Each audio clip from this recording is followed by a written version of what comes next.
AG ನ್ಯೂಸ್ಗೆ ಸ್ವಾಗತ. Chiknayakanahalli channel ನಿರ್ಮಾಣ ಕಾಮಗಾರಿಗೆ ಪರಿಶೀಲನೆ. ಹೇಮಾವತಿ ಜಲಾಶಯದಿಂದ ಚಿಕ್ಕನಾಯಕನಹಳ್ಳಿ ತಾಲೂಕಿನ ಕೆರೆಗಳಿಗೆ ನೀರು ತುಂಬಿಸುವ ಯೋಜನೆಯಲ್ಲಿ ನಡೀತಾ ಇರುವ ಚಾನಲ್ ನಿರ್ಮಾಣ ಕಾಮಗಾರಿಗಳನ್ನು ಪರಿಶೀಲಿಸಿ ಸಂಬಂಧಪಟ್ಟ ಅಧಿಕಾರಿಗಳಿಗೆ ಕಾಮಗಾರಿಯನ್ನ ತ್ವರಿತವಾಗಿ ಪೂರ್ಣಗೊಳಿಸುವಂತೆ ಸಲಹೆ ಸೂಚನೆಗಳನ್ನು ಸನ್ಮಾನ್ಯ ಶಾಸಕರು ಆದ ಸಿಬಿ ಸುರೇಶ್ ಬಾಬು ಅವರು ಕೊಟ್ಟಿದ್ದಾರೆ. ಈ ಸಂದರ್ಭದಲ್ಲಿ ಸಂಬಂಧಪಟ್ಟ ಅಧಿಕಾರಿಗಳು ಕೂಡ ಹಾಜರಿದ್ದರು. HS Zafarulla, Chikkanayakanahalli, AG news.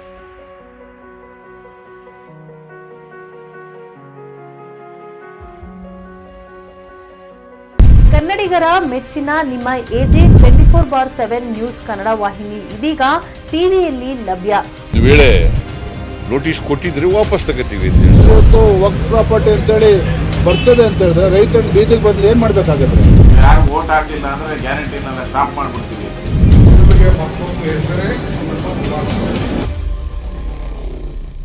Karnataka ಮತ್ತು ದೇಶ ವಿದೇಶ 360 ಡಿಗ್ರಿ ಸುದ್ದಿ ಹಾಗೂ ಉತ್ತರ ಕರ್ನಾಟಕ, ಬೆಳಗಾವಿ, ಬಾಗಲಕೋಟೆ, ಧಾರವಾಡ, ಹಾವೇರಿ, ಗದಗ, ಬಿಜಾಪುರ ಜಿಲ್ಲೆಯ ಕ್ಷಣ ಕ್ಷಣದ ವಿವರವನ್ನ ಪಡೆಯುವುದಕ್ಕೆ ಎಜೆ 24/7 ನ್ಯೂಸ್ ಕನ್ನಡ ವಾಹಿನಿಯನ್ನ ಲೈಕ್ ಮಾಡಿ, ವಿಡಿಯೋಗಳನ್ನ ಶೇರ್ ಮಾಡಿ, ಕಮೆಂಟ್ ಮಾಡುವ ಮೂಲಕ ನಮ್ಮ ವಾಹಿನಿಗೆ ಸಹಕಾರ ನೀಡಿ ಮತ್ತು ಚಾನೆಲ್ ಅನ್ನ ಸಬ್ಸ್ಕ್ರೈಬ್ ಮಾಡಿ.